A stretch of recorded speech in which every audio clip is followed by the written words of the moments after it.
हमनी के संस्कृति, हमनी के संस्कार सदा रहे हमनी के साथ। भारत के महान ग्रंथ और काव्य सब के संपूर्ण संकलन सब्सक्राइब करें तिलक।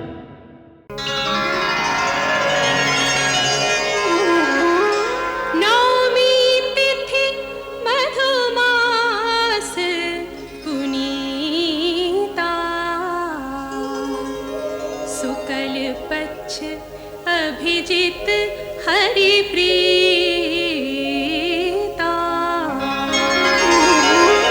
मध्य दिवस अति शीतना घामा, पावन काल लोक विश्रामा।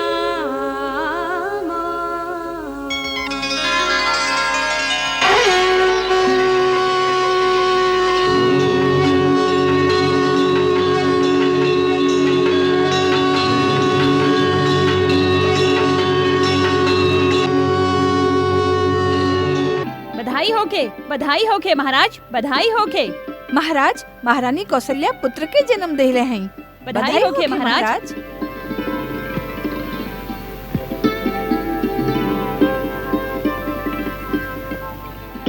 बधाई राज राजेश्वर, बधाई। कैकई माई बन गईली। हमार कैकई रानी बेटा के जन्म देली, वो माई बन गईली, ओकर मान बढ़ गईल महाराज। जय जयकार। मंथरा, रानी कैकई से हमार अभिनंदन कहो। महाराज के जय जयकार। हमार कैकई रानी के जय जयकार। हमार कैकई रानी के जय जयकार होके। महाराज, महारानी सुमित्रा के पुत्र भइल। नहीं महाराज, एगो ना दूगो पुत्र भइल। कृपा कृपा सूरज भगवान।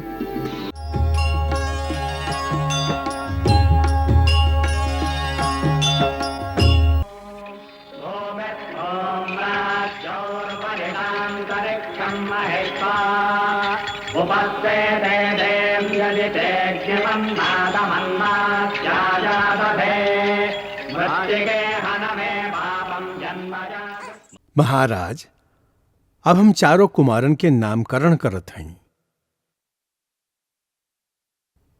कौशल्या नंदन के नाम खाली 2 अक्षर के, बाकी इतना महान कि अनंत ब्रह्मांड ओकरा में समा जाए। अखिल विश्व के आनंद देवे वाला सुखधाम के नाम राम। राम राम, हमार राम।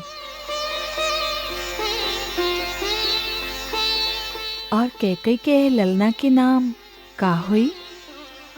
त्याग के मूर्ति, धर्म के स्वरूप, जगत के भरण पोषण करे वाला कैकेयी कुमार विश्व में भरत के नाम से विख्यात हुई। भरत भरत,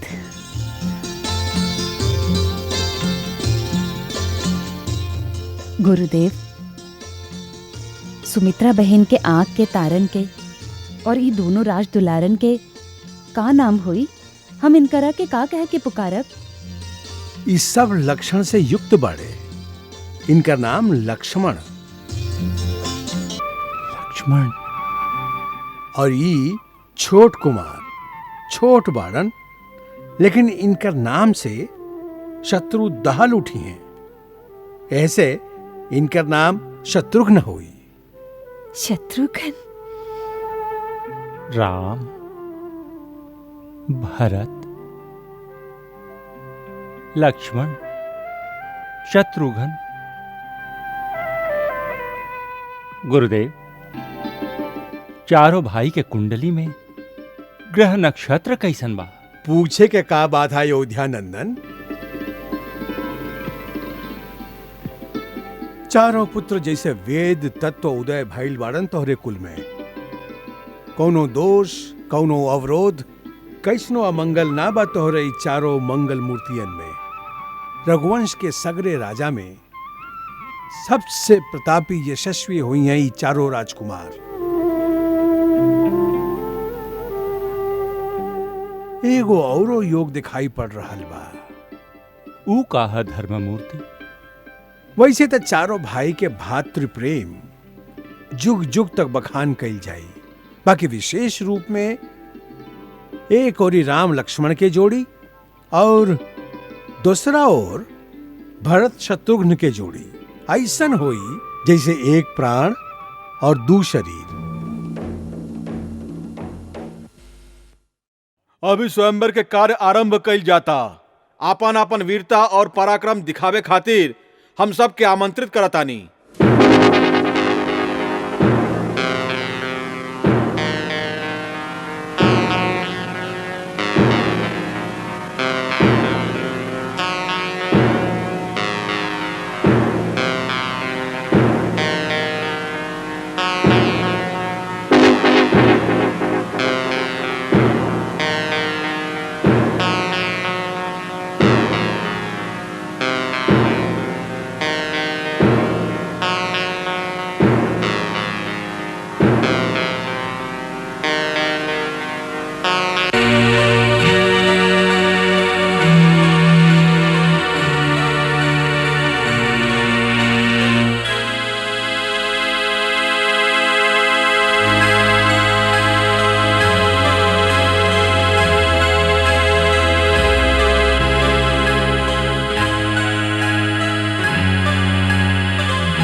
हमरा यही आशंका रहे, महाराज के प्रण पूरा ना भइल तो का होई। हम उनकरा से कहले रहली कि ऐसन राजहट से का फायदा जेकरा से बेटी के जीवन दाव पर लग जाए। धीरज रखी जीजी, ये अवसर अधीर होवे के नहीं खे।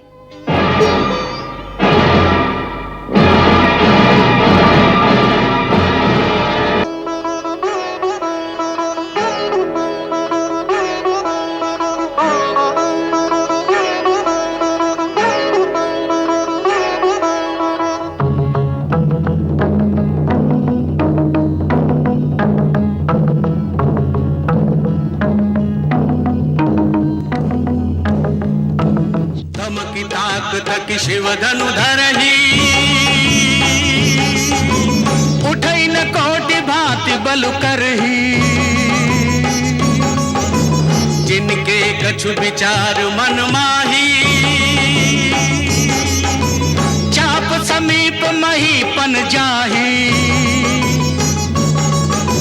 तमकी धरही धनु मूढ़ नृप, उठई न चलहि लजाई, मनहु पाई भट बाहुबल, अधिक अधिक गरुआई,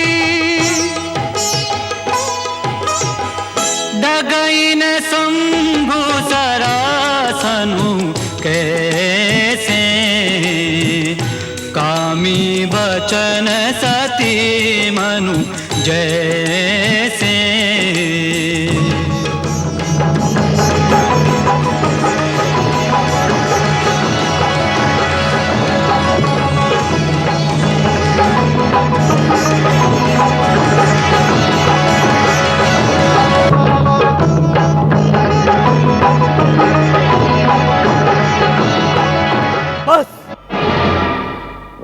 बहुत भइल, अब और उपहास ना होता अच्छा बा।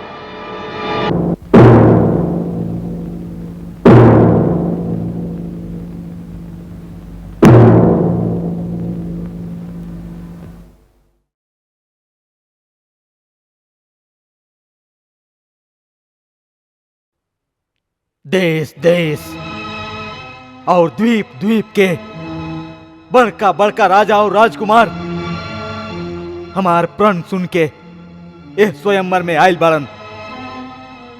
हम ही भी देख रहल हई कि यह सभा में न खाली मानव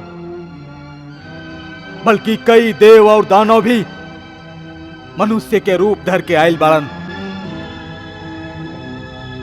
बाकी हमरा बहुत दुख से कहे के पड़त बा कि अपना आप के परम पराक्रमी रणवीर सूरवीर कहावे वाला इस सब लोगन के भीड़ में सच्चा वीर एक भी ना निकललन।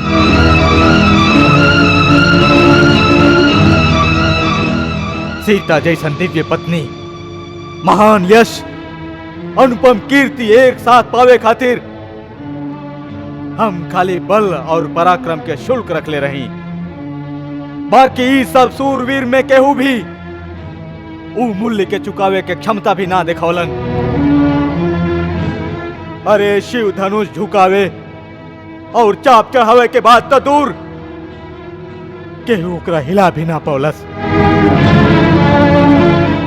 अगर हमरा ही पता रही तो हम ऐसन प्रण करके अपन जग हसाई ना करौती। आज हमार दुख और निराशा के कोनो पार नहीं खे। यदि हम ही प्रतिज्ञा तोड़ दें तो कुल के कलंक कायब, पुरखन के जस कीर्ति नष्ट करब और हम अपन प्रण रखें तो हमार बेटी आजन्म कुआं रह जाई। ओकर जिंदगी बर्बाद करे के पाप हमार माथा पर लगी। आज निराशा के अथाह सागर में डूबत डूबत हमरा चारों तरफ केवल का पुरुष ही दिखाई पड़त बारन। लाज से झुकल इनकर चेहरा हमरा एक ही बात बतावता, जनक लाज के मारे डूब मरा। काहे की धरती वीरन से आज खाली हो गई बा। बस महाराज बस, इतना लज्जाजनक और अनुचित बात कहे से पहले आपके याद ना आयल कि यह सभा में सूर्यवंशी रघुकुल नंदन श्री राम भी बैठल बाड़न। महाराज जनक, जवन सभा में रघुवंशियन में से एक भी बैठल होके वो सभा में इस तरह के बात करके केहू साहस भी नहीं के करत, और आप तो रघुकुल नंदन श्री राम के सामने वीरता के चुनौती दे रहल हैं। आप एक परिणाम जानत हैं। हमरा हमार भैया के चरण के सौगंध, अगर हमार गुरु हमरा आज्ञा देस तो ये पुराण शिव धनुष का चीज बा। हम पूरा ब्रह्मांड के गेंदा के लेखा उछाल के इस तरह से पटकी की एक टुकड़ा टुकड़ा हो जाए। लक्ष्मण, हमरा क्षमा करी भैया, हमरा से आपके अपमान नहीं सहल गई। हमरा आज्ञा दही हम महाराज जनक के अपमान भरल शब्द के समुचित उत्तर दे सकें। शांत शांत हो जा वत्स, आपन आसन पर विराजा।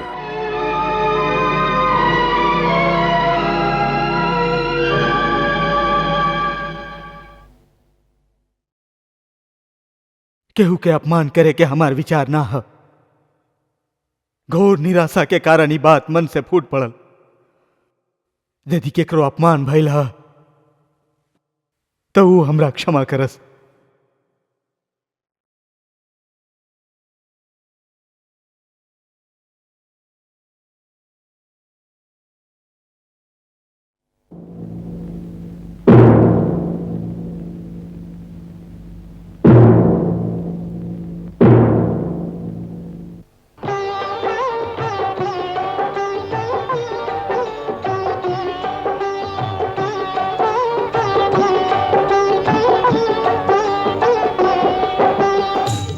विश्वामित्र समय शुभ जानी, बोले अति स्नेह मैं बानी।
जा बेटी, वरमाला पहना द। जा बेटी जा।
चलते चलते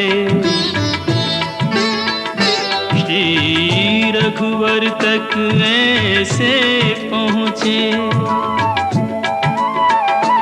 ज्यों छुई मुई के पल्लव हो, सिमटे सिमटे सकुचे सकुचे, सिमटे सिमटे सकुचे सकुचे। श्री राम चकित चितवे सीता का अद्भुत रूप निराला, कहना हो जय माला।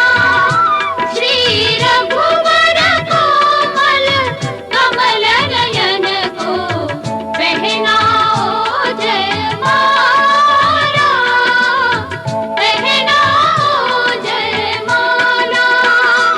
ये पुण्य मुहूर्त स्वर्णिम अवसर फिर नहीं आ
परशुराम देखा भगवान परशुराम आ गिले।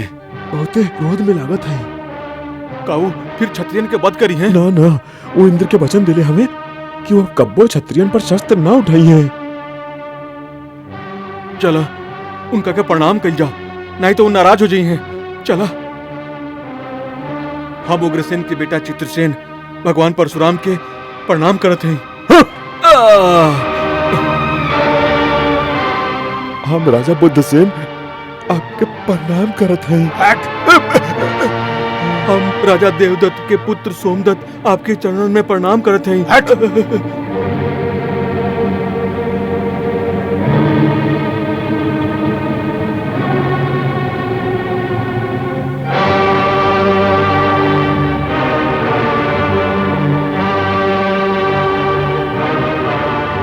हम हर्षोलोमा के पुत्र जनक भगवान परशुराम के चरणन में प्रणाम करत हैं। कल्याण हो।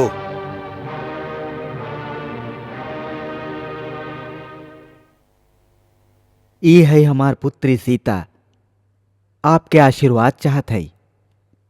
सौभाग्यवती भावा।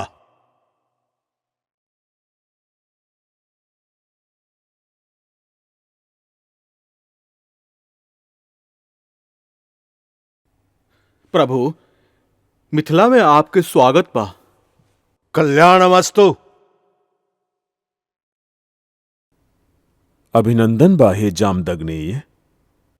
नमस्तुभ्यं महर्षि। वत्स आगे आवा, भगवान परशुराम के चरण वंदना कर।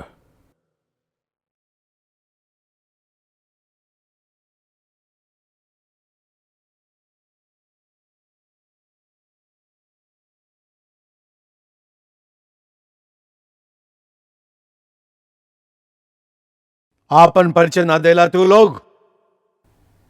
आप तो स्वयं भगवान कहलात हैं और भगवान के अपन हर भक्त के पहचान होला। यह सोच के कि आप अपना एह दास के तो जानता ही होखब, परिचय दिहल आवश्यक ना समझ ली। ई अयोध्या नरेश दशरथ के सुपुत्र राम और लक्ष्मण हवन। आप बड़ा शुभ अवसर पर पधरली भगवान। आई आसन ग्रहण करी। एह मीठा स्वागत वचन से तू हमके बहला ना सकब मूढ़ जनक। हम महेंद्र पर्वत पर तपस्या करत रही कि शिव धनुष टूटे के घोर गर्जना के स्वर सुनाई देलस। हम ही जाने आयल हई कि हमरे आराध्य देव शिव के धनुष के तोड़े के दुस्साहस के कैलस हा। बोलत काहे नहीं खे मूर्ख।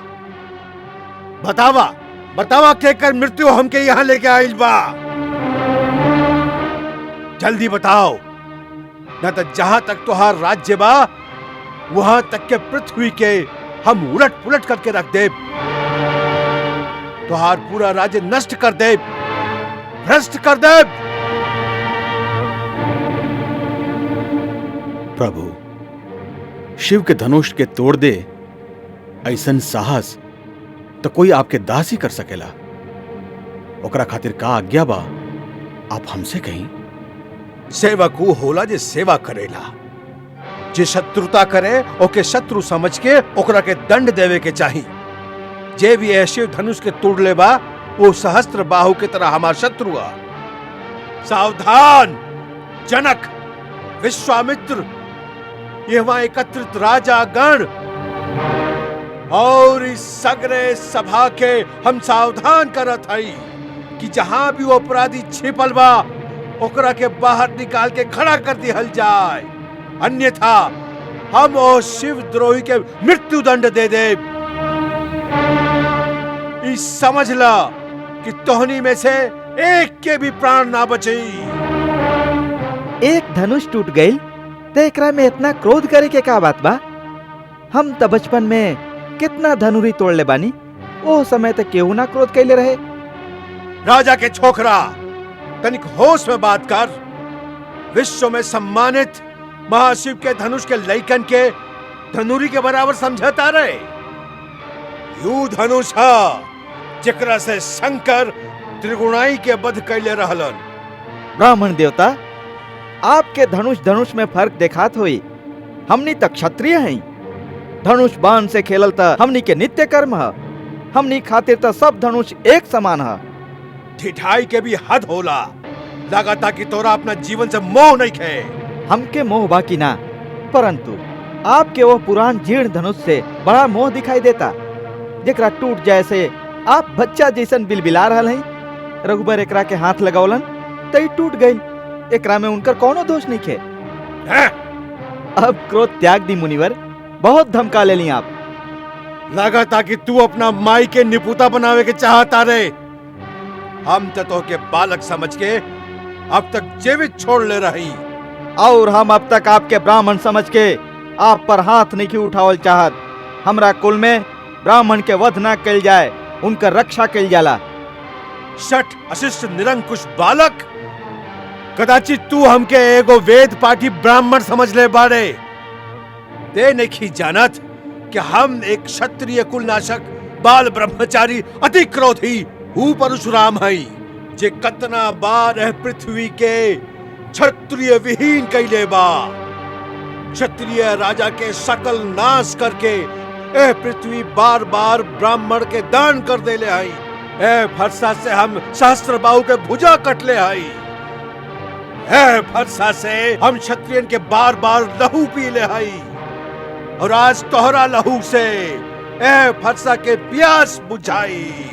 आप बार बार हमके डरावत हैं। ऐसा लागता जैसे एगो बालक फूंक मार के पर्वत उड़ावे के चेष्टा करत होके। ब्राह्मण देवता, जे वीर होखेला वो अधिक बात ना करेला, वार करेला।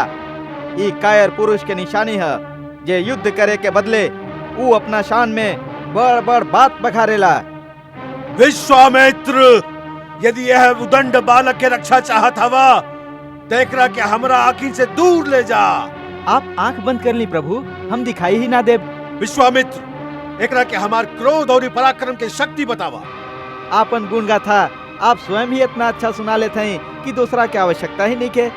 अभी तक आपन महान गाथा गावत गावत दिल ना भरल होखे तो सुनाई कि कैसे आप एक कर्तव्य वीर कुमार के दोष पर क्रोध में आके लाखों निर्दोष क्षत्रिय के संहार कैली, पिता के ऋण कैसे चुकौली, माता के गला ए फरसा से कैसे कटली। सुनाई सुनाई ना अपन महान कार्य के पूर्ण कथा।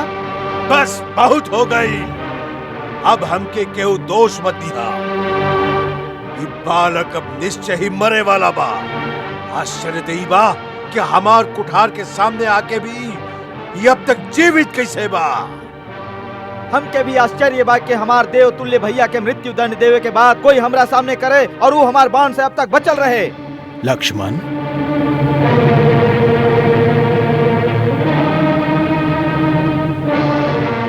महामुनि, लइकन के गलती पर बड़ा क्रोध न करस, शांत हो जाई भगवान।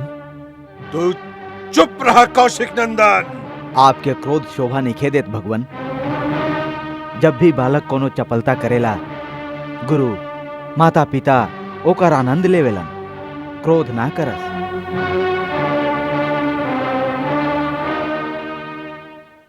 भगवान, आप तो सहज सुजान हैं। बालक के बात पर ध्यान मत दी, और फिर उ तो अपराध भी नहीं के कैले। आपके अपराधी तो हम हैं। हमरे हाथ से धनुष भंग भइल बा। अगर दंड देवे के बा तो हमके दी। हम क्या अपन दास समझ के चाहे हमरा पर कृपा करी, भा क्रोध करी, या फिर हमार प्राण ले ली। जौने प्रकार से आपके क्रोध शांत हो सके, हम उपाय करे खातिर तैयार हैं। तू भी कुछ कम धूर्त नहीं खा। भगवान शंकर के धनुष तोड़ के अब हमके ही ज्ञान सिखावता रहा। उन्हें तुहार छोट भाई तो के ही सम्मति से हमके भड़का के क्रोध दिला के हमार बल छीन रहल बा, और इन्हें तू हमसे हाथ जोड़ के बड़ी अनुनय विनय कर रहल बड़ा। परंतु ई तुहार छल कपट और न चली। तू समझतारा कि अपना आप के राम कहे से तू परशुराम के भी सामना कर सकेला, तो उठावा शस्त्र और ये हमरा साथे युद्ध करा। हम तोहनी के निहत्था ना मारब, वीरोचित मृत्यु के अवसर देव और युद्ध न करबा तो भाई सहित तोह के अबहिये मार डालब। प्रभु, यदि रण में हमके केहू ललकारे तो क्षत्रिय धर्म के अनुसार हम उसे अवश्य लड़ब, चाहे वो स्वयं काल ही काहे ना होखस। परंतु हमनी रघुवंशियन के इहो धर्म है कि हमनी गौ, ब्राह्मण और स्त्री पर हाथ ना उठाई। ब्राह्मण हमनी खातिर सदा पूजनीय हवन और उनकर सेवा कईल हमनी के परम धर्म है। यही से प्रभु और इस सेवक के बीच युद्ध कैसे हो सकेला? आपके और हमार बराबरी कैसे हो सकेला? भगवान, हमार तो छोटा सा नाम बा, राम, परंतु आपके परशु सहित परशुराम। आप अपना राम के अभी तक ना पहचाननी, बाकी हम तो आपके प्रभुता के जानत हैं। आपसे हारे में भी हमार जीत बा।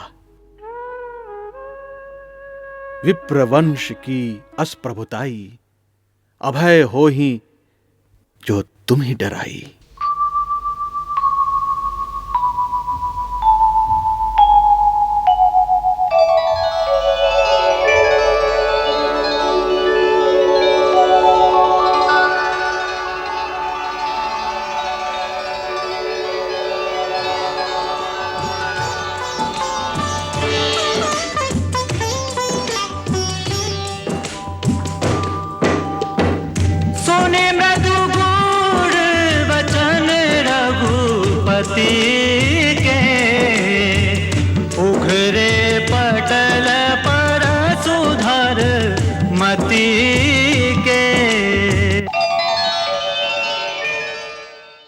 रामी धनुष, ई धनुष विष्णु हमरा पितामह महर्षि विजीक के लगे धरोहर स्वरूप रखले रहन। यदि विष्णु के है धनुष पर तू वाण के संधान कर लेबा तो हमार संदेह मिट जाई, हम तो के पहचान ले। राम रमापति कर धन ले, खेचहु चाप मिटाए संदेह,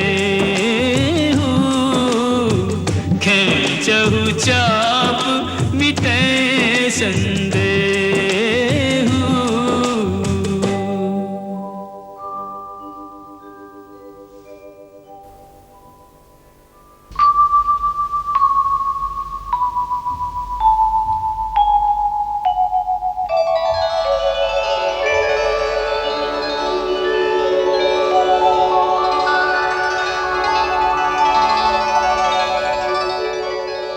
प्रभुनंदन, आप तो जानत हैं कि दिव्य वैष्णव बाण कबो खाली ना जाए, परंतु एक तो आप ब्राह्मण हैं और दूसरे गुरु विश्वामित्र के बहन के पोता हैं। ऐसे हम ये अमोघ बाण आप पर ना छोड़ सकी। अब आप बताएं कि हम केकरा के नष्ट करें? आपके पास मन के गति से सर्वत्र आवे जाए के शक्ति बा, ओके? या आप अपना तपोबल से जौन पुण्य लोक अर्जित कैले हैं ओके नष्ट करी। हे रघुनंदन, हमरा आवागमन की शक्ति के नाश मत करी। काहे कि जब हम अपना गुरु कश्यप के ई सब पृथ्वी दान कैले रही तो वो हमरा से कहले रही कि अब तू हमरे राज्य में ना रह सका। तब से हम पृथ्वी पर कभी भी रात्रि में विश्राम ना करी।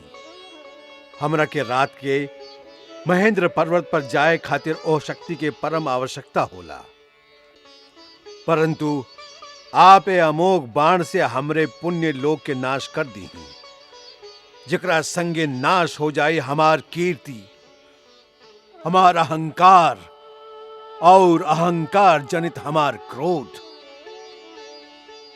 राम, एकरा के पूरब दिशा में छोड़ा।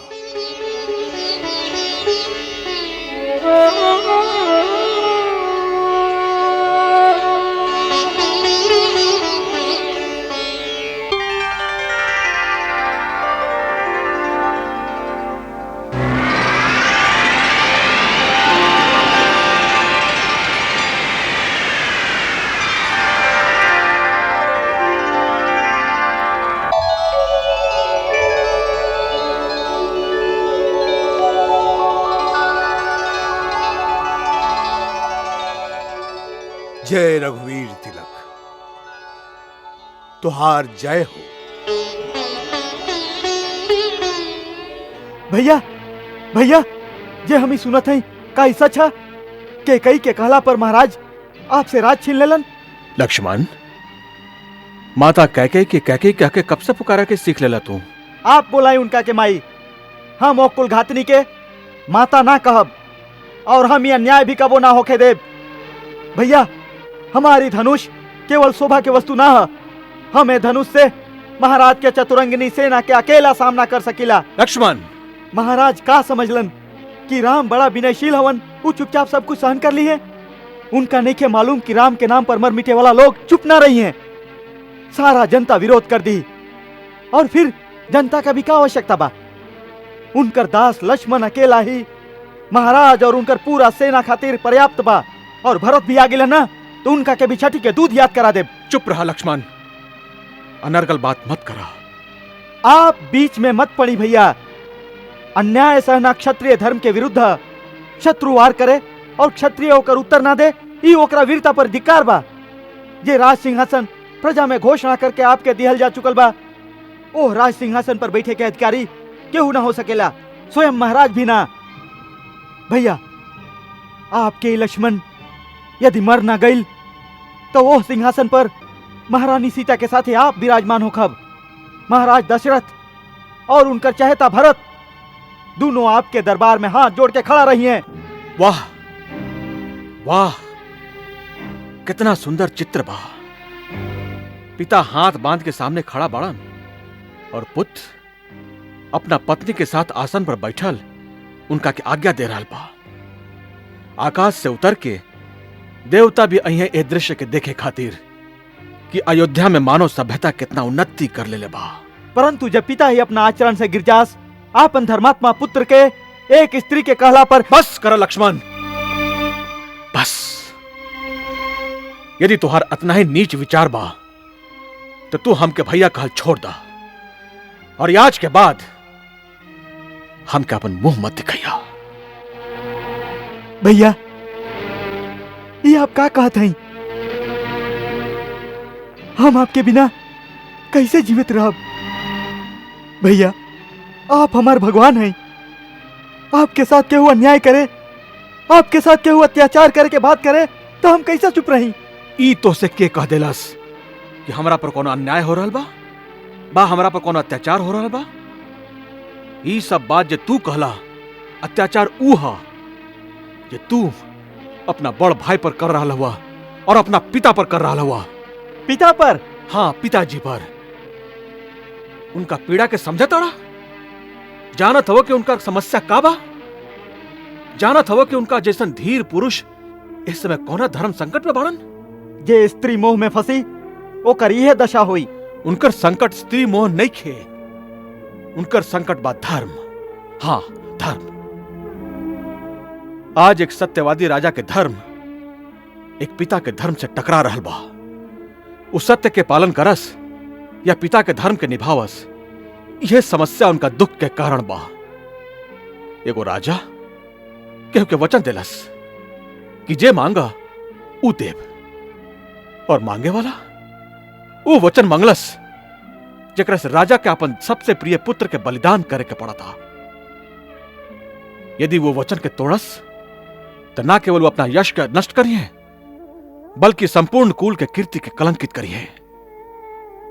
और यदि वो अपना वचन के रखस तो ऊ पुत्र जकरा बिना वो जीवित ना रह सकस ओकरा के वन के कांटा कंकड़ में धकेल देस 14 बरस खातिर। लक्ष्मण, तू उनकर पीड़ा कहानी का समझत? उनकर अवस्था आज ओ घायल शेर की तरह बा जे कोनो शिकारी के जाल में फंस गई बा, और ऐसन असहाय शेर पर तू अपन तीर चला के अपन वीरता दिखावल चाहता? धिक्कार बा ऐसन वीरता पर। ऐसन धर्मात्मा पिता के बारे में ऐसन सोच के भी तू पाप कैले बड़ा जेकर प्राश्चित हमनी सबके करे के पड़ी, हमनी सबके करे के पड़ी। उनका यदि अपना धर्म की चिंता ना होती ना तो आज वो इतना दुखी ना होती।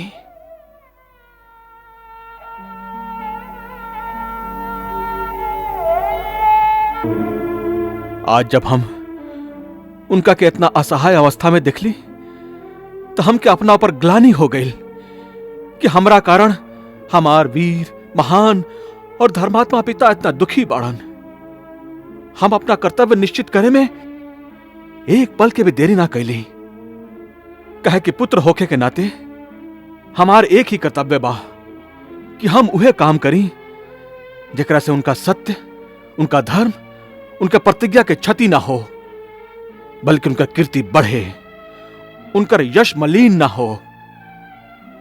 लक्ष्मण, हमनी जैसन पिता केहू के बड़े भाग्य से मिलेलन, परंतु यदि केहू के पिता दुराचारी भी होखस, भले संसार ओकरा के त्याग देस, तब भी पुत्र के धर्म है कि वो अपना पिता के भगवान की तरह पूजे। कहे कि पिता मनुष्य के प्राणदाता होला।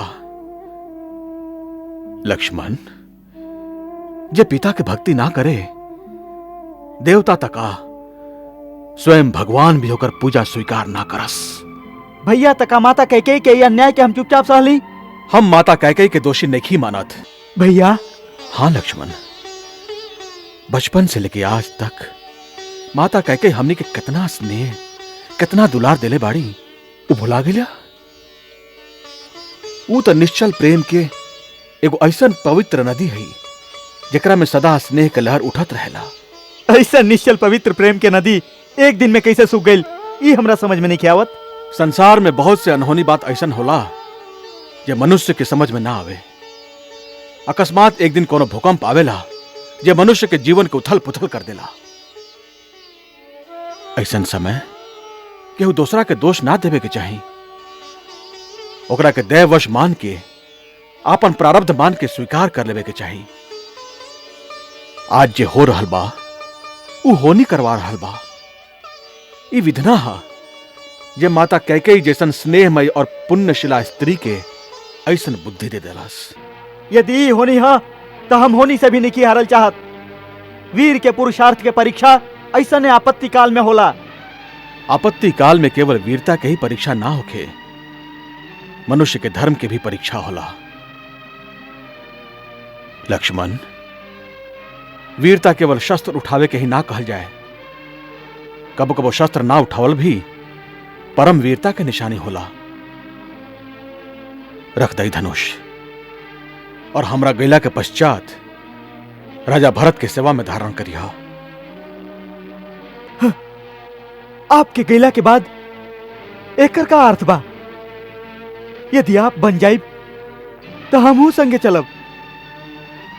ना लक्ष्मण ना, वनवास हमके मिलल बा, तोहके ना।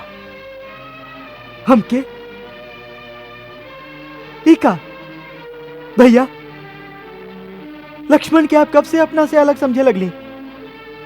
आप ही तो कहले रही जहां राम वहां लक्ष्मण। आप ही तो कहले रही लक्ष्मण हमार दोसर अंतरात्मा हवन।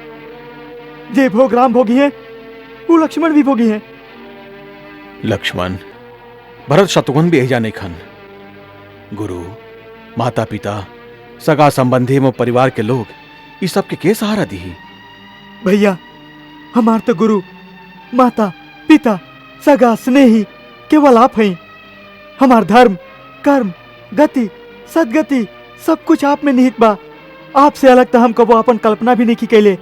क्रोध के आवेश में आके यदि हम कबो कोनो अनुचित बात कैले हो खपता हमके क्षमा करी भैया।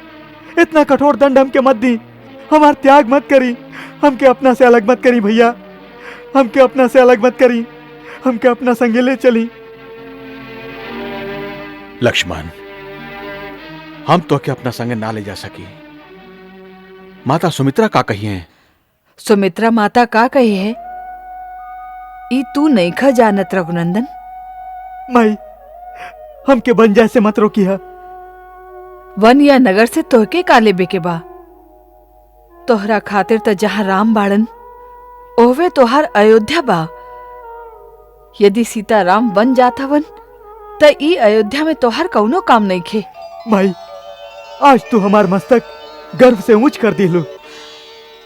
बाकी हमके तोहरा पे तब गर्व होई जब 14 बरिस के बाद हम ई सुनब कि तू आपन बड़ भाई की सेवा में कौनो त्रुटि न कैला, आज से हम न सीता तोहार माता है और ई राम तोहार पिता, ई सूत जास तब पहरा देह, ई खालिस और यदि कुछ बच जाए तब खइह। इनका राह के कांटा आपन आंख से चुनेह, अतना सेवा करेह कि सीता महल के सब सुख भुला जाएं। लक्ष्मण, इतना याद रखिए, संसार में सेवक के धर्म सबसे कठिन धर्म है। धन्य हो सुमित्रा, तू धन्य हो। धन्यवाद तो हर को अपना दोनों लाल के बड़ भैयन की सेवा में समर्पित कर दे लो। तो हर अनुपम त्याग, अनूठा धैर्य देख के हमार दुर्बल मन के सहारा मिल गई। ना दीदी ना, महान तो आप हैं, आप ही से तो हम सिखले हैं। राम बेटा, हम लक्ष्मण के तो के सौंपत हैं। सुमित्रा और उर्मिला के धरोहर हवन, जैसे लेके जाता रहा वही तरह हमके लौटा दिया। माई, आप चिंता मत करें, लक्ष्मण के हम अपना प्राण से भी अधिक सहेज के रखब। ना उर्मी ना, भैया के बात के आभास भी ना होके के चाहिए कि तू हमरा संगे जाइल चाहत हो, फिर वो हमके भी ना ले जाइए। देखा, हमके वहाँ सेवा के धर्म निभावे के बा, हम वहाँ तुम्हार देखभाल ना कर सकब। आप हमार सेवा करी, ओकर आवश्यकता नहीं खे। हम तो ऐसे चलल चाहते हैं कि हम आपकी सेवा कर सकी। जब थक के कुटिया में आए तब चरण सेवा करब। लक्ष्मण जब थक के कुटिया में आई है तब ना।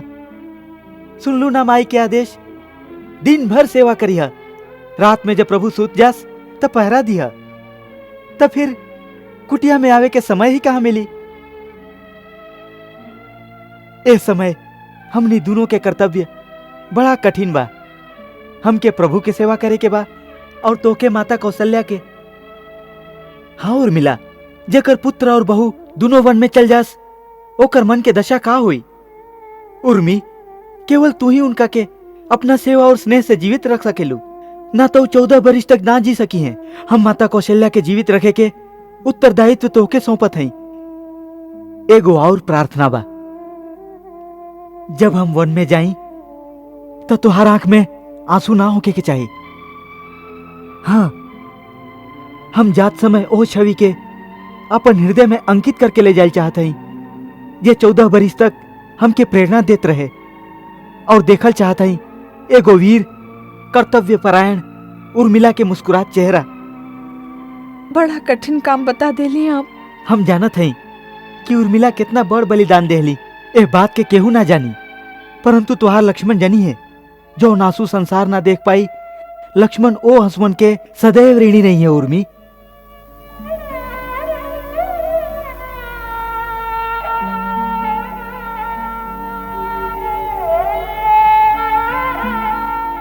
का भैया इस साच बाकी राम के राज तिलक ना होई? ना होई। हाय हाय, ई कैसन अनर्थ हो गईल। भैया, विधाता ही विपरीत हो गइलन, अमृत देखा के विष दे देलन।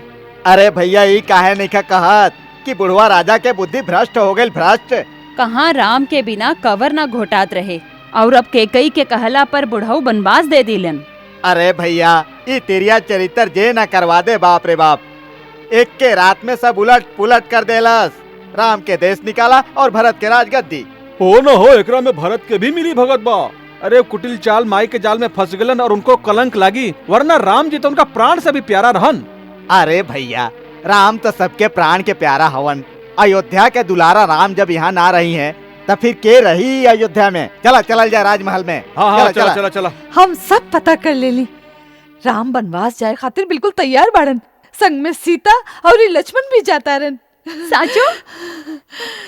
ई रास्ता के पत्थर अपना आपे दूर हो गई। ई लक्ष्मण बड़ा उपद्रवी रहे। हाँ, ई देखा, हम सब तैयार कर ले हैं। ई का जुगिया के वस्त्र बेचारे कहाँ ढूंढत फिरे हैं, हम सब इकट्ठा कर ले बानी। ई तो तू बड़ा उत्तम काम कइलू मंत्रा। आ गईली। ओह, गुरु माता पधरले बाड़ी। धन भाग हमार। रानी कैकई, ई का अनर्थ करत हऊ? कोना कोना से एक ही स्वर गूंज रहल बा कि राम के बिना अयोध्या अयोध्या न रह जाई, विधवा अभागन समान हो जाई। फिर कौन अयोध्या नगरी पर राज करवाइबो भरत से? औरी का भरत एह कुटिल अनीति से खुश हुई है? काहे ना हुई है? उहे त राज करे जोग बाड़न गुरु माता। जौना डाल पर बैठल बाड़ू ओही पर कोठारा घात करके जीवन भर पछताए के सिवा औरी कुछ हाथ ना आई। हमरा हाथ में का आई और हमरा हाथ से का जाई, एकर विचार आप यदि ना करी त उत्तम होई, अन्यथा हमके शिष्टाचार के सीमा लांघे पर विवश होके के पड़ी। अत्याचार के सीमा पार करे वाली नारी तू का शिष्टाचार जन्मू? याद रखा रानी कैकई, संसार में लोग जब जब सौतेली माँ के क्रूरता के उदाहरण दी तब तोहरे नाम ली। कभी कौनो माता पिता अपना कन्या के नाम कैकई ना रखी। हाँ, बिल्कुल ठीक कहली गुरु माता। और केहू एह नाम रख भी ना सके। कैकई एक ही भइल बाड़ी, कैकई एक ही रही।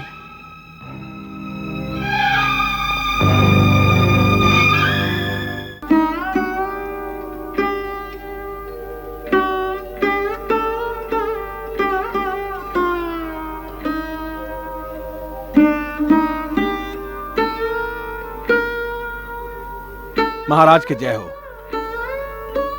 राजकुमार श्री राम और लक्ष्मण अपने सगरे संपत्ति दान करके महल के त्याग के बन जाए खातिर तैयार होके आयल बड़न। दोनों भाई कुल बधू सीता के संगे द्वार पर खड़ा बड़न, आपके दर्शन के आज्ञा चाहता बड़न। सुमंत, उनका सबके तुरंत ले आवो। जी आज्ञा महाराज।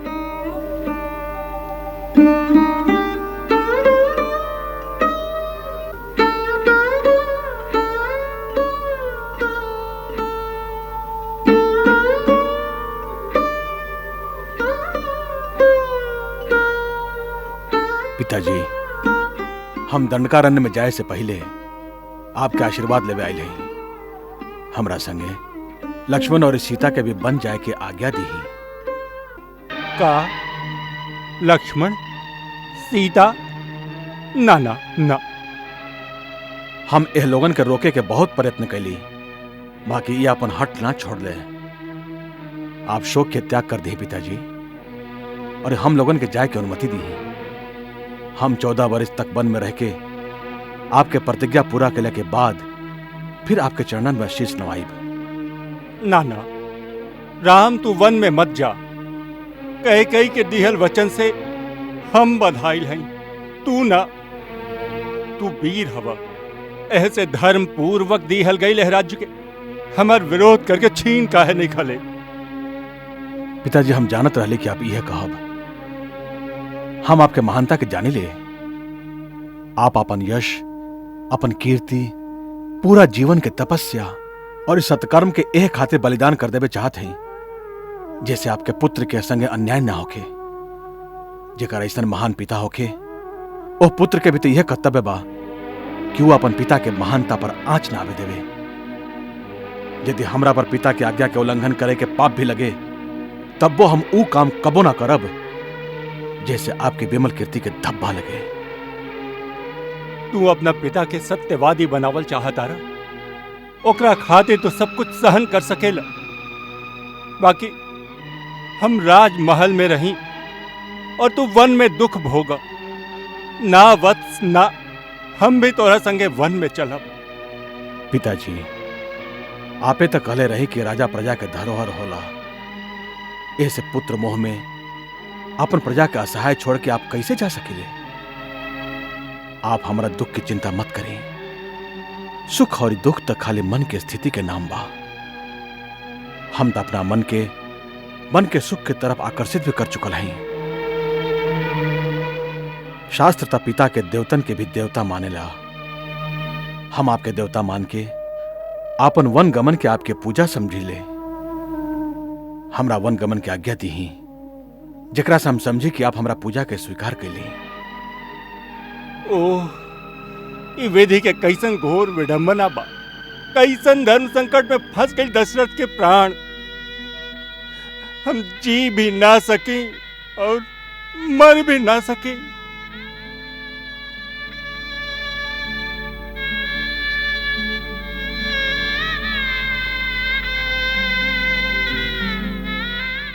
ठीक बा, जैसन विधाता की इच्छा। सुमंत। जी महाराज। हमारा आज्ञा बा, चतुरंगिणी सेना अंगरक्षक लेखा राम के पाछे पाछे वन में जाई। अयोध्या के पूरा राजकोष, अन्न के भंडार इनकर संगे जाए के चाहिए। जैसे कि वन के पावन प्रदेश में ऋषि मुनियन के संगे यज्ञ अनुष्ठान करी हैं, पर्याप्त दान दक्षिणा दे के सुख पूर्वक रही हैं। हमरा आज्ञा के पालन कई जाए। महाराज, यदि सगरी सेना राज्य के पूरा कोष राम के संगे चल जाई तो ई श्रीहीन, धनहीन और उजड़ल अयोध्या के राज्य हमार पुत्र भरत कब्बो स्वीकार न करी। आप कान खोल के सुन ली, आप वचन हार चुकल हैं, भरत के राजा स्वीकार कर चुकल हैं, और फिर बिना राजा के अनुमति के आपन राज्य के कोई भी वस्तु राज्य के बाहर भेजे के अधिकार आपके नहीं थे। हमार वर के अनुसार राम के तपस्वी भेष में 14 बरिस ले मुनियन के लेखा वन में रह के बा। इनका तो ई राजसी अलंकार, कपड़ा, गहना सब कुछ इन्हें त्याग के जाए के चाहिए। एह खातिर हम इनका ला मुनियन के वस्त्र भी मंगवा के रख ले हैं। मंथरा,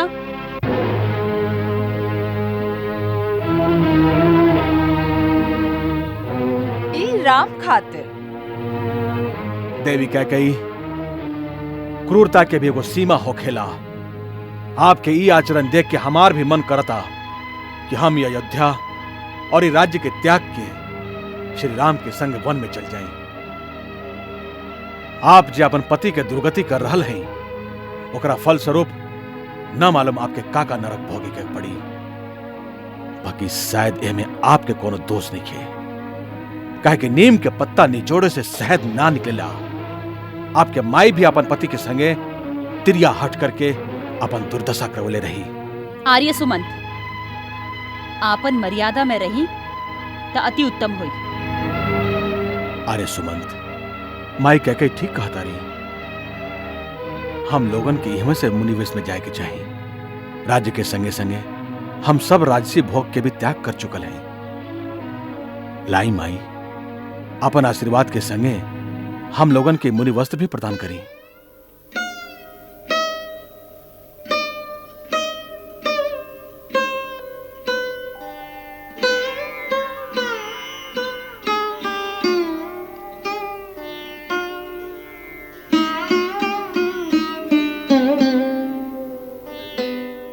ई आपके बहू सीता खातिर।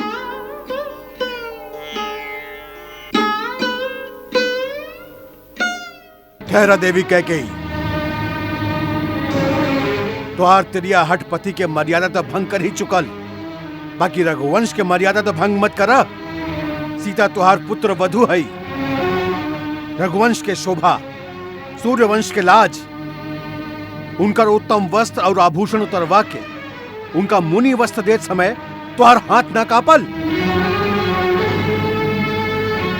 तू खाली राम खातिर वनवास के वर मंगले रहो, ऐसे सीता राजकुमारियन के तरह पूरा राजसी ठाट से वन में रही।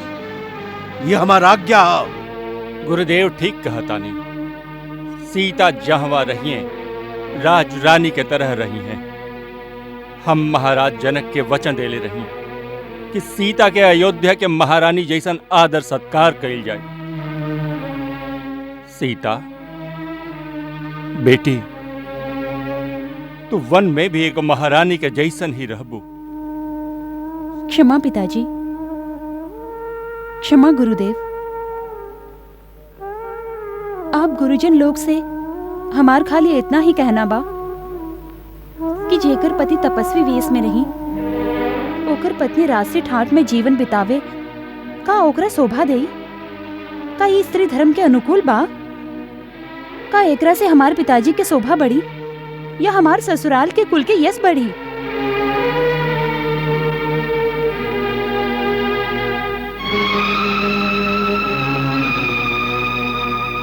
माताजी, हमरा ये वस्त्र प्रदान करी और सिखाई कि इनका कैसे पहरल जाला। आवा बहू रानी, हम सिखावत हैं, हम पहरावत हैं। आवा, आजा।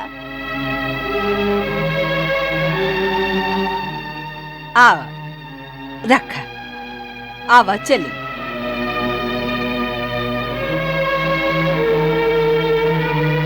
आवा। ये वस्त्र तोहरा बहुत पसंद बा न? हाँ, आवा, आजा, हम पहरावत हैं। उतार दा ये वस्त्र, उतार दा ये गहना। चल निकाल, चल। ना सीता, तू भले ही मुनि वस्त्र धारण कर, बाकी गहना ना उतारबू। एगो सुहागन स्त्री खातिर गहना बिना रहल अब शकुन के बात बा। जी आज्ञा गुरु माता।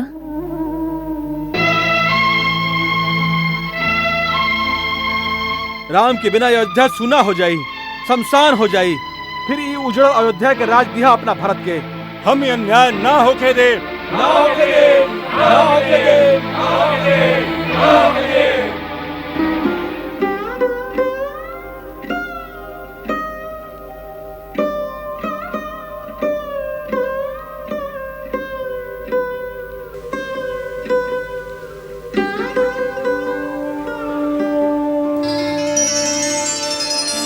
सहन कोई कैसे करे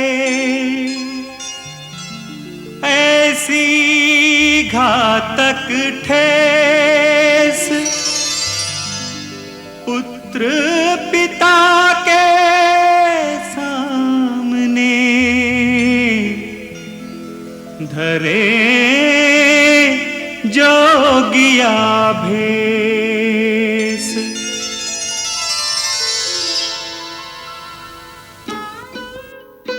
ना ना विधाता, ये दृश्य देख के भी हमार प्राण काहे नहीं खे निकला। जानकी बेटी, हम तो हर हाथ जोड़ा था, तू वन में मत जा। हम महाराज जनक के का मुंह दिखाए। हम समझे थे जहाँ कई कई जैसन क्रूर सास हो, तू वहां नहीं खू रहे चाहत। तू हमार लक्ष्मी हो, तू अपना पिता के घरे चल जा। वन के असहनीय कष्ट तोरा से न सहल जाई हमार बच्ची।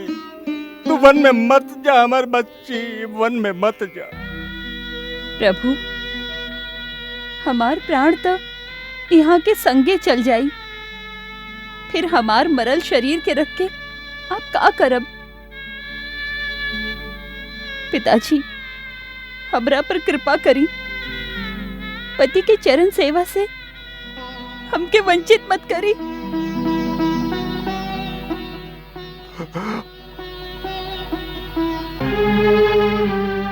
राम, तू जितना देरी करबा तोहार पिताजी उतने ज्यादा विचलित होत रही हैं। ऐसे ज्यादा देरी कईल उचित नहीं खे। अब तू शीघ्र वन खातिर प्रस्थान कर। हाँ माई, आप ठीक कह रहा हैं। हम क्या आशीर्वाद दी, जैसे हम आपके वचन के पालन करके आपके सुख दे सकें।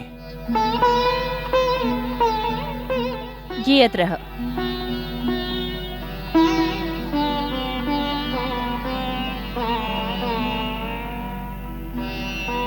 गुरुदेव, आज्ञा दी। राम, तोहरे कीर्ति के सूर्य अनंत काल तक दीप्तिमान रहे।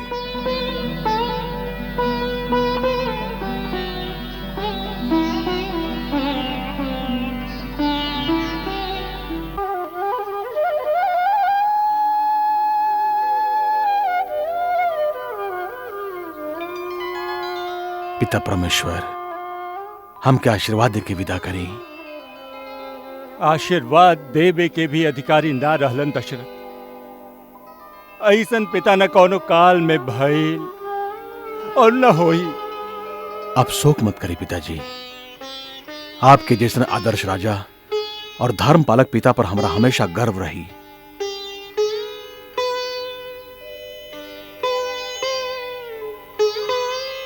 जाए से पहले एगो निवेदन बा आपके श्री चरणन में। हमार माई देवी कौशल्या हमरा जाए से बहुत व्यथित हो रल बाड़ी।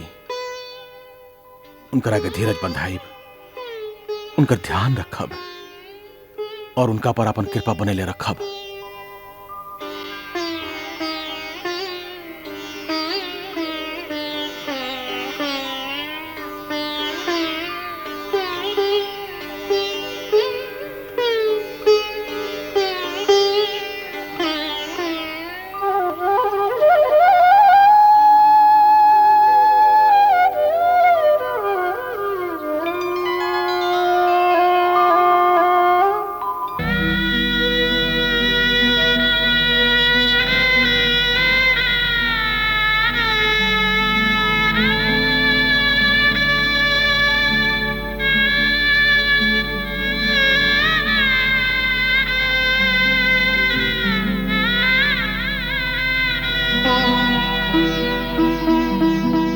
जियत रह।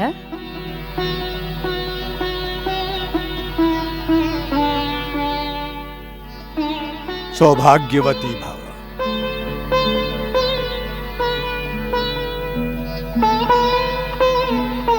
आओ चला।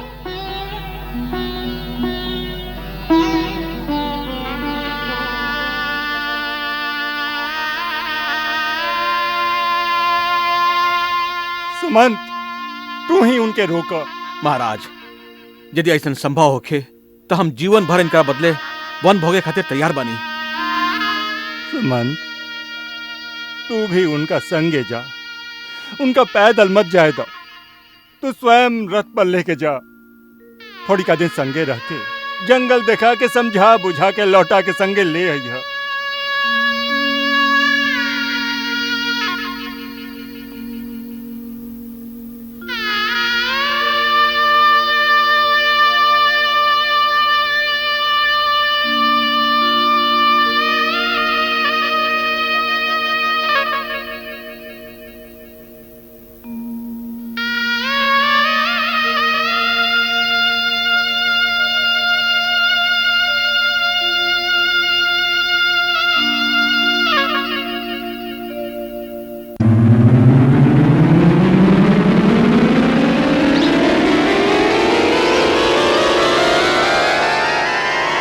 शूर्पणखा व्याकुल भई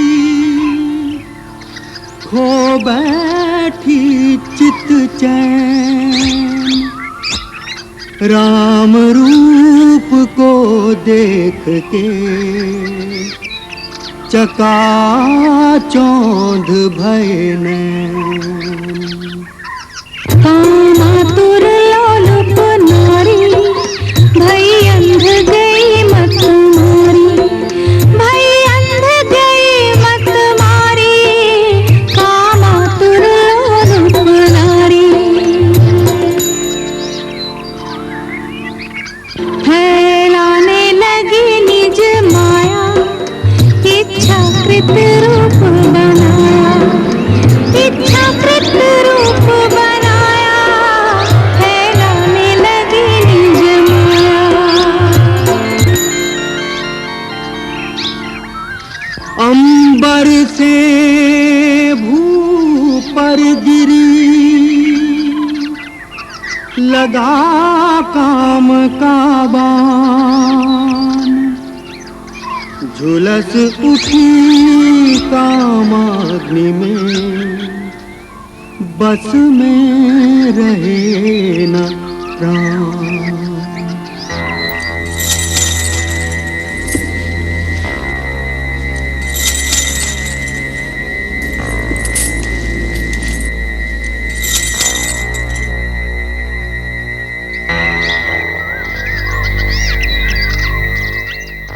नमस्कार देवी, आपके परिचय? हमरा जैसा सुंदर स्त्री के परिचय के का जरूरत बा? तू पृथ्वी के सबसे तेजस्वी सुंदर पुरुष बाड़ा और हम त्रिलोक सुंदरी नारी। हे त्रिलोक सुंदरी, हम आपके का सेवा कर सकत हैं? हम तीनों लोग छान मार ले हैं, बाकी अपना लायक सुंदर, सजीला और वीर पुरुष आज ही देख ली। ए पृथ्वी पर ना तोहरा जैसन कौनो पुरुष है और न हमरा जैसन नारी। विधाता हम दोनों के एक दूसरा खातिर रच लेबा। ऐसे पति भाव रख के हम तोहरा पास आयल हैं। हम इच्छा अनुसार रूप धरे वाली राक्षस कुल के राजकुमारी शूर्पणखा हैं। हमार नाम कामली भी है। राजकुमारी शूर्पणखा? हाँ, लंकेश्वर त्रिलोक विजयी रावण के नाम तो तू सुन ले हो खबर। ऋषि पुलत्स्य के पोता, महात्मा विश्रवा के बेटा, महाराज महाबली विश्व विजयी तेजस्वी रावण हमार भाई बाड़न। महाबली कुंभकर्ण और विभीषण भी हमार भाई बाड़न। ए विशाल जन्म स्थान पर जेकर पूरा अधिकार बा, उ पराक्रमी योद्धा खर और दूषण भी हमार भाई बाड़न। देवतन के कोषाध्यक्ष कुबेर भी हमार भाई बाड़न। प्रसन्नता भइल आपके परिचय पाके। बाकी तोहार परिचय ना मिलल।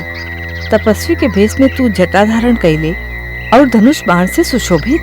तू साधु भी देखात बाड़ा और योद्धा भी। सचमुच में तू के बाड़ा? देवी, देवता के समान पराक्रम वाला और परम धर्मात्मा महाराज दशरथ के नाम तो सुन ले हो तू। हम वह अयोध्या नरेश दशरथ के पुत्र हैं, राम। राम? राम से कौन काम की आशा लेके असुर सुंदरी के कोमल चरण ये कुटिया में आयल है? पहला दर्शन से ही हमार मन तोहरा पर आसक्त हो गया है। तोहार रूप यौवन से आकर्षित होकर खिंचायल चल आयल हैं। पति के भाव रख के प्रेम अर्पण करे आयल हैं। हमरा अपन पत्नी के रूप में स्वीकार कर। ए पृथ्वी पर तोहरा जैसन पुरुष ना और हमरा जैसन नारी ना। हमार संजोग बेजोड़ हुई। आदरणीय असुर बाला, हे भद्रे, का आप हमार परीक्षा लेवे आयल हैं? ना शिव पुरुष, हम आपन समर्पण करे आयल हैं। तोहार सुंदर सजीला रूप में हमरा आपन सपना के पुरुष मिल गयल है। हमरा से गंधर्व ब्याह रचाव। हम विवाहित हैं।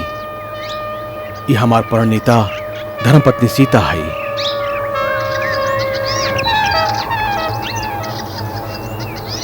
का रखल बा ई सूखल सड़ल काट के पुतली जैसन क्षुद्र मानव स्त्री में? एकरा तो हम अभी ही खा जाए। ओकरा बाद तू दंडक बन के राजा बने हा और हम तोहार प्राण प्यारी रानी। हाँ, यदि तोहरा एकरा पर दया आवत होके तो ये भी पड़ल रही। हमार दासी बन के हमार वन प्रदेश में एक ना अनेक ब्याह रचा सकेले। बाकी हम एक पत्नी व्रत ले चुकल हैं और तोहरा जैसन स्त्री सौत के साथ कैसे सहन करी?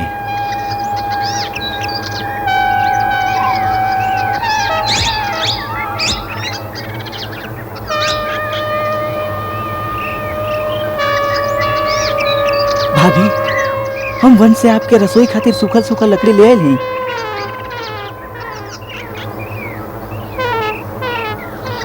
ई कौन बा तोहरे जैसन सुंदर और सजीला? ये हमार छोट भाई लक्ष्मण हमें। अकेले बा? हाँ, वन में तो अकेले ही है। तो ठीक बा, हम इनका सामने ब्याह के प्रस्ताव रखब। तू स्वच्छंद विचरण करे वाली नारी ठहर लो। तोहरा मनमानी करे से के रोक सकेला? प्रयत्न करके देखा।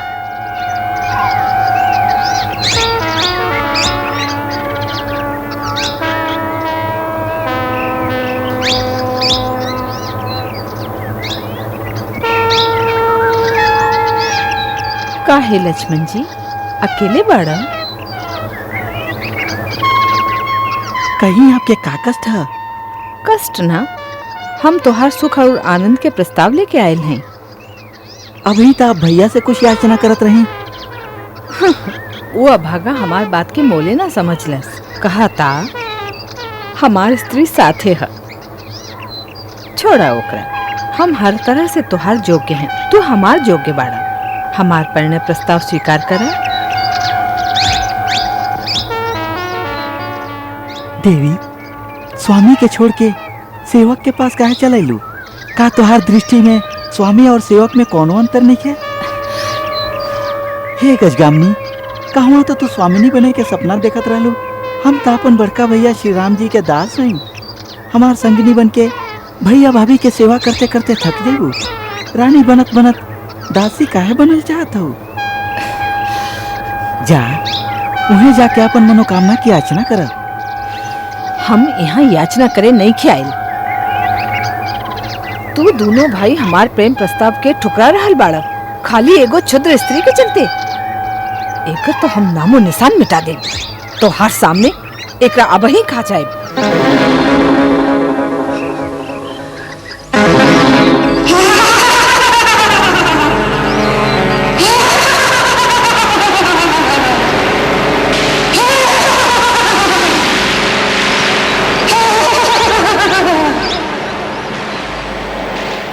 लक्ष्मण, अब ही हम ई कोमल ककड़ी के चबा के खा जाए। तब तो तू हमरा साथे ब्याह करबा।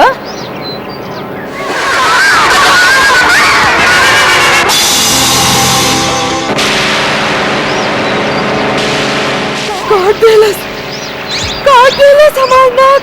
हम यदि दंडकारण्य में तू दोनों के चिता न जला देली तो हमार नाम शूर्पणखा ना, हम रावण के बहन ना, हर दूसर हमार भाई ना।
आर्यपुत्र, लक्ष्मण भैया, आई जल्दी आई। एगो अद्भुत दृश्य देख ले हई।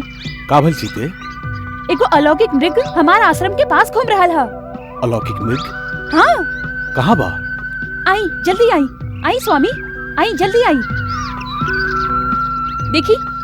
देखी ना, प्रकृति के अद्भुत कारीगरी, वो अनोखा हिरन।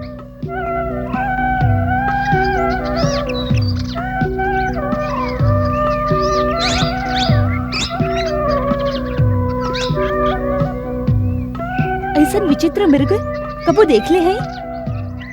एकर सींग देखी, लागता सोना के बा। ओकर खाल भी सुनहरा बा। सचमुच अद्भुत, विलक्षण। देखा लक्ष्मण? देखा तानी भैया। स्वामी, एकरा कौनो तरह पकड़ ले है ना?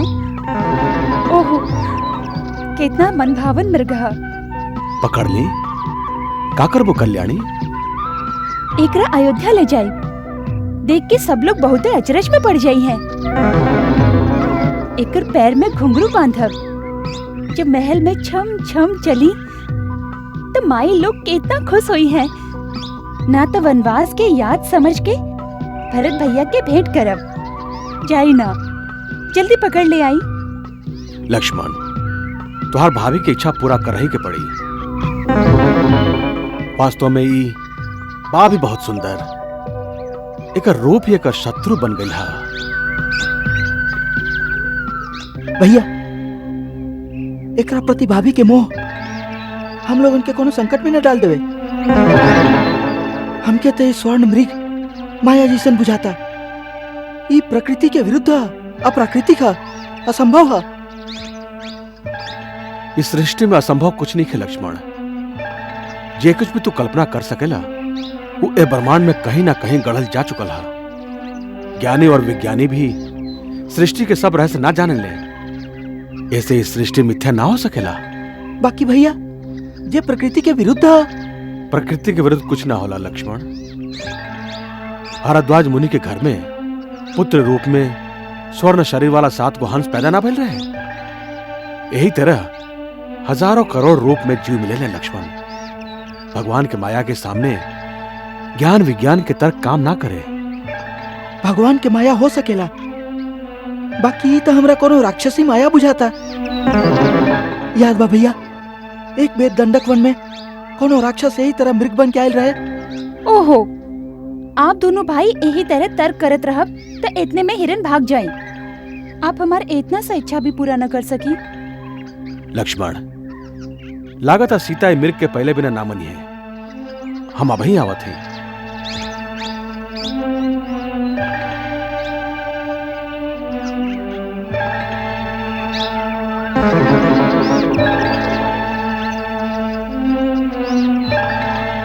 यदि मृग जीवित हाथ में न आयल तो का भइल?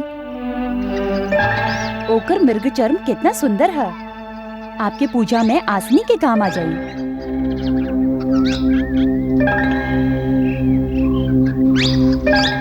भैया, हमरा अभी भी संदेह बा ई कोनो राक्षसी माया न होके। यदि राक्षसी होखी तो ओकर अंत भयल भी आवश्यक है।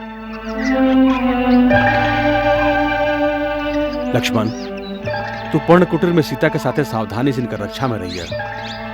कहीं तुहार संदेश साच ना होके। हम जानकी की इच्छा पूरा करे खातिर इस सोना के मृग के पीछे जाते हैं। जियत अथवा मार के जल्दी लौट आएब। लेकिन सावधान लक्ष्मण, वन में कई गो राक्षस घूमत रहले। कोनो भी हालत में सीता के अकेले मत छोड़िया। ये आज्ञा भैया।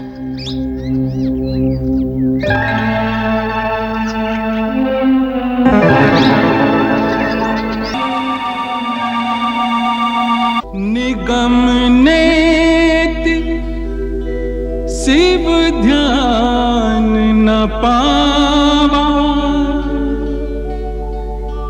माया मृग पाछे सो धावा।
लक्ष्मण, हाय लक्ष्मण, हाय लक्ष्मण, हाय सीते, हाय सीते, हाय सीते। लक्ष्मण, लक्ष्मण, लक्ष्मण, तू सुनला? बचावा, बचावा लक्ष्मण, हाय सीते।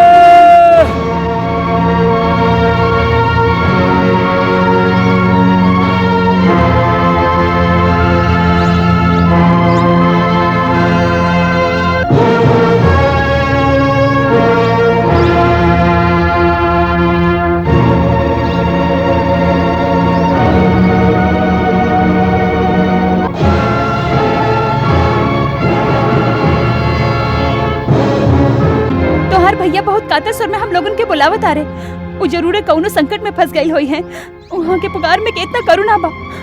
लागता बहुत सा राक्षस वहाँ के घेर ले हुई है।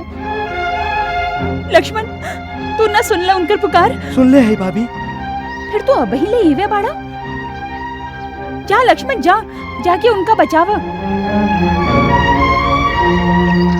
लक्ष्मण, का भइल? तू जात काहे नहीं खा? काहे कि हम जानत हई भैया कोनो संकट में फंसी ना सकेले। भाभी, आपके स्वामी के देव असुर नाग दानव केहू परास्त ना कर सके। इस शायद भैया की आवाज ही ना हा। ई कोनो धोखा बा। आप इतना अधीर मत हो की भाभी, धीरज रखी भाभी। जेकर पति संकट में हो और सहायता खातिर पुकार रहल होके, ओकरा तो धीरज रखे के बात सिखा रहल बाड़ा। लक्ष्मण, का तू राक्षसन के डर के मारे अपन प्राण बचावे खातिर ना जाता रह? हम तो होके इतना कायर कब्बो न समझ ले रही।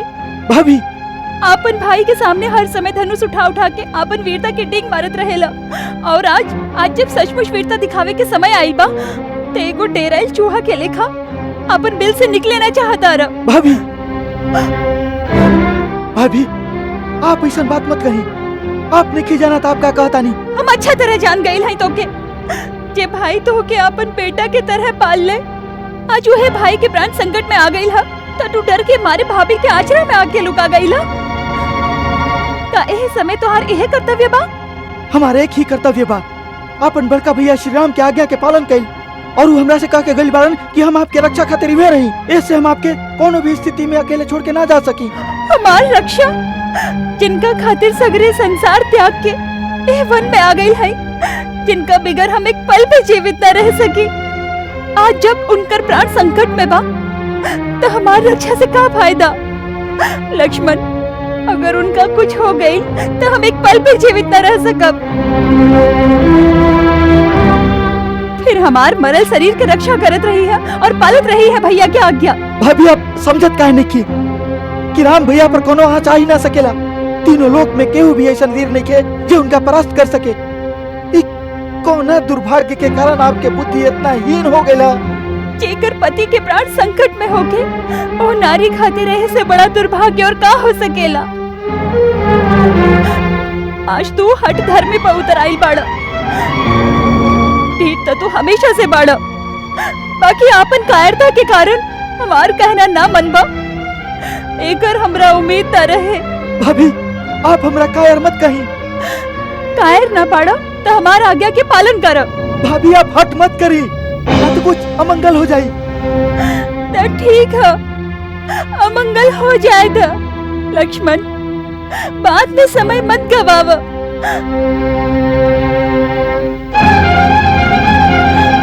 ठीक है, तू ना जा सकेला, तेरी धनुष बाण हमरा दो। हर आर्य स्त्री अपन पति की रक्षा कई अच्छा तरह से जाने ली। लावा, धनुष बाण हमके ना दे सकेला। ठीक बा, हम ऐसे ही जाते हैं, तू इहे में रहो। भाभी, हमके इतना विवश मत करी। बात मत करा, कर्म करा, कर्म।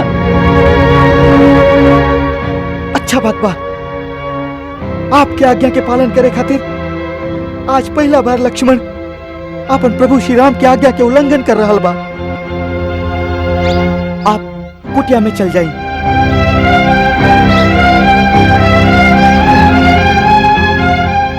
माई, आप ऊपर चल जाइए।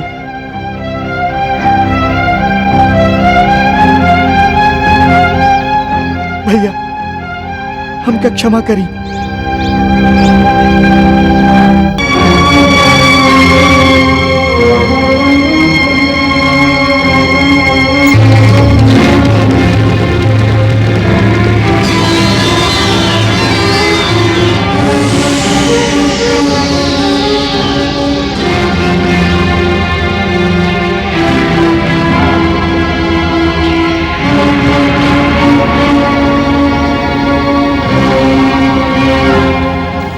माई, गुरु के दियल मंत्र शक्ति से हम यहाँ एगो अदृश्य दीवार बना दिले हैं। केहू भी ये लक्ष्मण रेखा के पार करके अंदर आवे के साहस करी तो जर के भस्म हो जाई। ऐसे माई, हमारा आपसे विनती बा कि कोनो भी परिस्थिति में राम भैया के आवे तक आप अपन चरण ए रेखा से बाहर ना रखी।